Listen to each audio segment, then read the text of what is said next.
Parliament's Powers and Privileges Committee has heard that presiding officers followed the rules when EFF MPs were ejected from council during the President's question and answer session in August last year. The three EFF MPs, Veronica Mende and Newzroom Paulsen, two of them, are accused of being in contempt of court on that day, or in contempt of Parliament, pardon me. Let's bring in our reporter Yazid Kamaldeen, who's following the proceedings for us from Cape Town, where Parliament is hearing this matter. Yazid, what more has come out of this hearing today, especially as far as the conduct of the presiding officers when the EFF MPs were ordered to leave? Today was quite a lengthy day of questioning of the three EFF MPs, and of course they were giving evidence of their version of events of what happened on the 30th of August in 2022. One of those MPs is with me right now. He's Newzroom Paulsen, and he was giving evidence of what he says was a very violent treatment of the EFF MPs. Newzroom, welcome now to Newzroom Afrika. You had called the parliamentary security officials bouncers. Tell me more about that. Well, bouncers are people that they don't listen to reason. They are employed just to unleash violence on other people, and this is the experience of the EFF when it comes to dealing with the parliamentary protection services. The only way they interact with us is through violence, and that's by instruction of the Speaker of the National Assembly. Newzroom, these are very serious allegations and accusations made against the EFF MPs, though. Being in contempt of Parliament is essentially an attack on democracy. What does that say about the EFF? I think, Yazid, that is sheer deflection. The impeding of democracy, one of the principles of democracy is transparency. And what we were wanting was for the President of South Africa to be transparent about the Phala incident.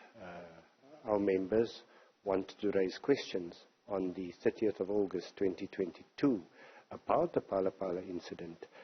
We wanted the President to tell us the source of the money. Where does it come from?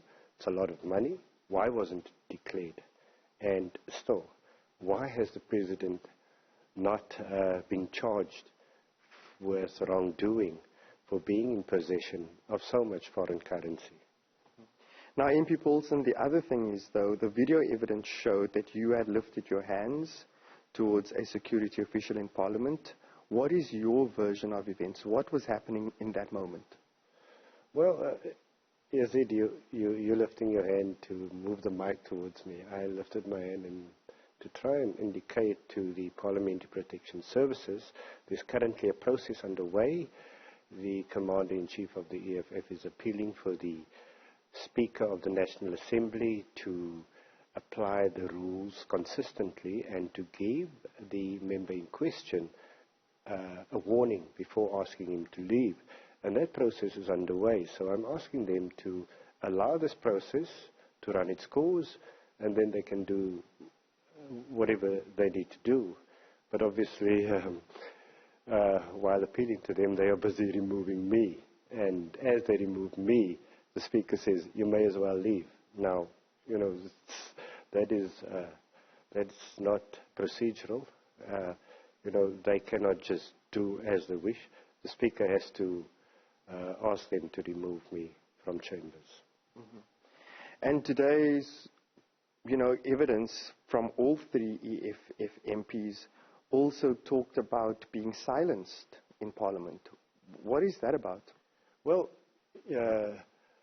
all of the members on the day who raised points of order or points of orders, they wanted to ask the President questions pertaining to the Phala incident. And the Speaker was not going to entertain any of our members. And it is her job is to shield the President from accountability.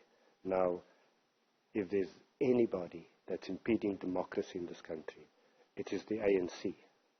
And this kangaroo court of theirs, where majority of ANC members will decide the fate of EFF members of Parliament who attempted to uphold the principles and the spirit of democracy by getting the President to account of being held or being charged with misconduct. But MP Paulsen, there's also a rule that states only questions that have been previously submitted may be asked to the President, and those questions were not submitted. Well, those questions, the question was in the order paper, and we wanted that question to be prioritized on the day, 2022, August the 30th. The Pala incident was a burning issue. In fact, there were even urgent debates tabled around the Pala issue. So I think it was an extraordinary situation, and we needed to make exceptions, and we needed to put the public at ease. Number one, that the opposition are doing the job, they're holding the President to account. Number two, the President had to clear himself of any wrongdoing. He refused to do that. Instead, he wanted the Speaker and the ANC majority to shield him from accountability.